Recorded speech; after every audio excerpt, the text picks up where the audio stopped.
Woody Allen sure can bring incredible films to the forefront of Academy Award success. He directed Diane Keaton in her Oscar-winning performance in Annie Hall. And he did so once again with Cate Blanchett for her arresting performance in Blue Jasmine. But this video is not about him, it's about the legendary Cate Blanchett. And I think Cate's Oscar win was legendary because she took her time ever since the 90s to design a reputation of a powerful film actress. After this amalgamation of substantial and critically acclaimed roles, Blue Jasmine was the shining star atop of the pyramid of earlier successes.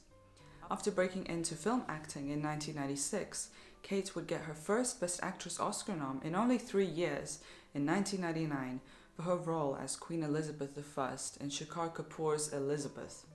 In 2005, she would win the Best Supporting Actress Oscar for depicting the iconic Katharine Hepburn, who herself had won a total of 4 Oscars herself. Cate would get 2 more Best Supporting Oscar noms for Notes on Scandal and I'm Not There, plus another Best Actress Oscar nom for her reprisal of Elizabeth in Elizabeth the Golden Age. Cate's consistent Oscar-nominated films would also be infused with more memorable performances like in the Lord of the Rings trilogy, The Curious Case of Benjamin Button, and Hannah.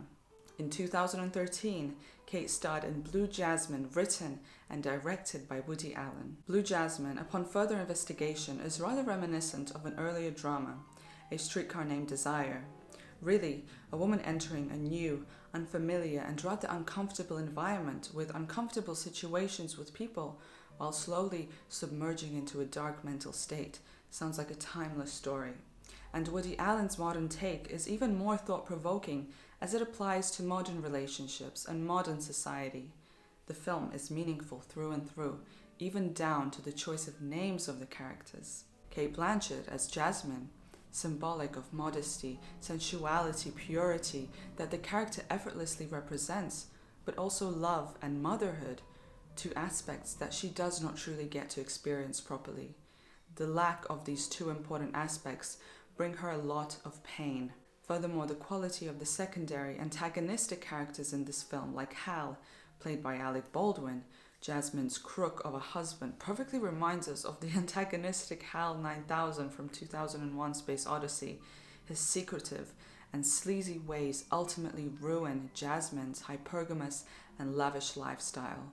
Or what about Ginger, Jasmine's estranged lower-class adoptive sister, played by Sally Hawkins, and Chili, Ginger's ignorant and pushy boyfriend, played by Bobby Cannavale. They are a perfect combination that helps Jasmine creep further into her mental illness with their suffocating spice that leaves the audience with a bitter taste with how they treat Jasmine. Blanchett takes us on an emotional experience that leaves us speechless till the very last second. Even until the end of the film, we're left with a bitter taste. We feel sorry for her, yet judgmental of her at the same time. In the wide array of legendary cinema Allen has created, Blue Jasmine may be his best work yet. The visuals and scenery is crisp and refreshing, yet the message is dark and heavy. A combination that only Cate Blanchett can help bring to the forefront. Jasmine, at the beginning of the film, is living a lavish lifestyle, a woman who is draped in a Chanel dress, a Birkin bag and a Cartier watch, living off of her husband's money and living it up in Manhattan. However, as the story progresses, we truly feel sorry for her, because she suffers from bipolar disorder that she keeps under wraps for a very long time. This woman is hated by the audience, yet she evokes sympathy too, for her past is brought to the surface as the film moves forward. We finally realize that there is no one out there who cares for Jasmine, who worries for her, who is willing to help her. She is left abandoned and blue. The 2014 Oscars were incredibly competitive for the Best Actress category. Cate went head-to-head with Amy Adams for her role in American Hustle, Sandra Bullock for Gravity, Judi Dench for Philomena, and of course the ever-present Meryl Streep for August Osage County. After years of consistent nominations, Cate became the 6th actress to have won both Best Supporting and Best Actress Oscar. She became the 2nd ever Australian to win the Best Actress Oscar, the first being Nicole Kidman. Blue Jasmine made $99.1 million at the box office with an $18 million budget. Cate wore an Armani privé gown that was worth $100,000, and her chopard jewelry, including earrings with 62 opals plus a 49-carat diamond bracelet and ring, cost approximately $18 million. Pure timeless elegance. In 2016, Cate was nominated once more for Best Actress for her role in Carol. She also teamed up with a female lead cast in Ocean's 8 in 2018. Comparing Cate's fragile and insecure Jasmine to who she really is in real life, a confident, self-assured and bold woman, proves her talent no end, and for that she is considered one of the greats.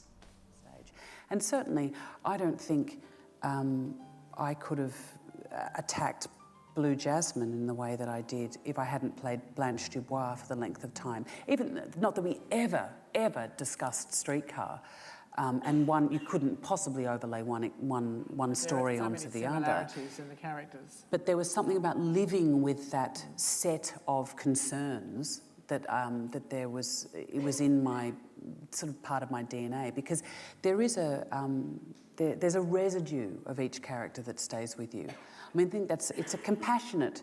I mean, it's it depends who you speak to, but it can often be seen as an indulgent profession. But I think it's a compassionate profession, and that you do see the world for a short period of time, often through an unlikable person's perspective, a person that you wouldn't necessarily have a relationship with, and saying, how did they see the world? How did they pit themselves against the world? And so it does expand you as a person.